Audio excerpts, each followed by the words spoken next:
like liberal arts colleges because they're usually really small and you have classes that have usually less than 20 people, so you can really interact with your teachers and ask them for help. It's kind of like UWC's. The relationship with the teachers is really informal and they're really helpful for you, and I think that's a great thing about liberal arts.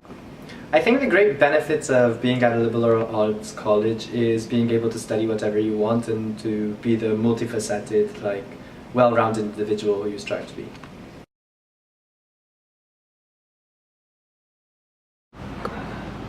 Hi, I'm Laura, student at Swarthmore here in my third year, and I went to UWC Atlantic College, and I have been taking some classes at Penn, University of Pennsylvania, while I'm here at Swarthmore, and it's made me realize what I do appreciate about being a small liberal arts school in the US. Basically, I think most students here at Swarthmore anyway have social justice as part of the reason they really want to study their topic of interest, whereas at Penn that is far from assumed. That people wouldn't necessarily be expected to be thinking about class or race or environmental justice at Penn in classes, and those topics aren't brought up nearly as much as they are here at Swarthmore, where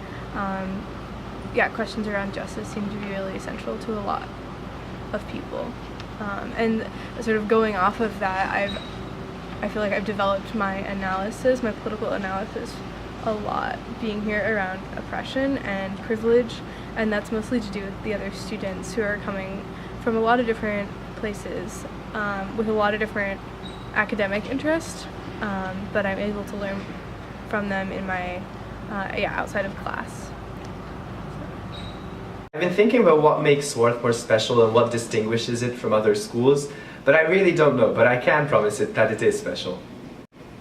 While admittedly Swarthmore is not for everybody, I encourage you to research it, to look into it, and if you decide that it is something that you think you would enjoy or something that you would like to participate in, be a part of, then do not hesitate to apply.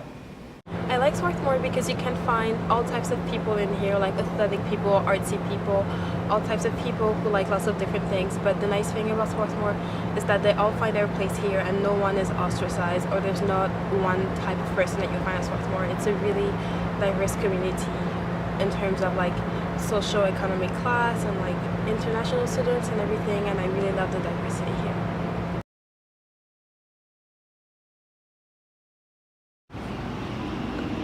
And in terms of advice, I guess, I don't know, I was struggling to find a school I wasn't sure how to find a school where I would be happy at, and then part of me was thinking, oh, well, I could find people I could fit in with anywhere.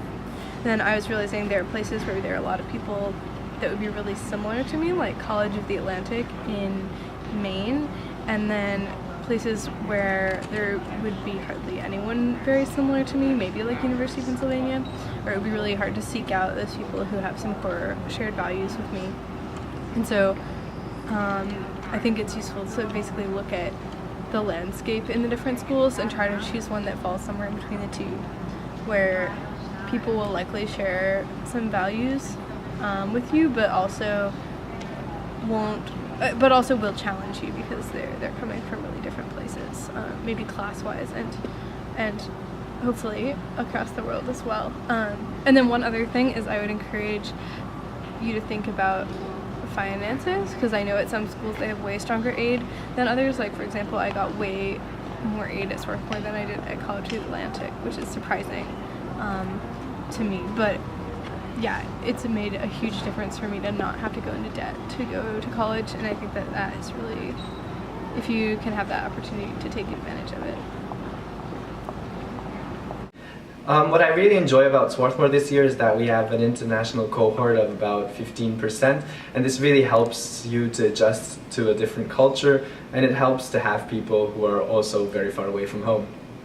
As cliche as it sounds, my advice is that you shouldn't stress too much during third semester. I know it sounds horrible and it probably feels horrible right now, but you'll be fine and you'll all end up in great colleges and you shouldn't worry.